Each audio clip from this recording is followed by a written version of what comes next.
High, hello, কেমন আছো বলো? জানি বহু দিন পরে এইভাবে ভিডিও করে শেয়ার করছি।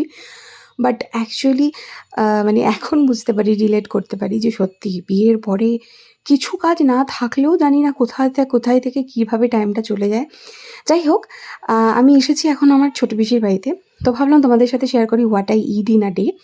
তো সেখানেই সকাল ছিল হচ্ছে রুটি, তরকারি, তার সাথে ছিল হচ্ছে নিখুঁতি। এইখানে এই মিষ্টিটাকে নিখুঁতি বলে।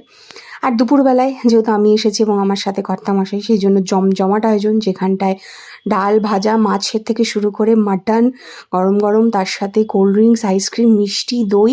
আর সন্ধ্যাবেলায় এইটা আমি বানিয়েছিলাম, চিকেন চিজ কাটলেট। তো সেটাই সবাই খাচ্ছে। আর এটা আমার ছোট পিসি যে রিভিউ দিল খুব ভালো হয়েছে। সত্যিই বলছি ভীষণ ভালো হয়েছে। আর রাত্রেবেলায় খেয়েছিলাম আমরা চিকেন রেশমি রেজালা টাইপের, আর ছিল বাটার নান। আর এইভাবেই দিনটা কেটে গেল। সত্যি বলছি, পিসির বাড়িতে আসলে একের পর এক খাওয়া-দাওয়া হয়। ভিডিওটা কেমন লাগলো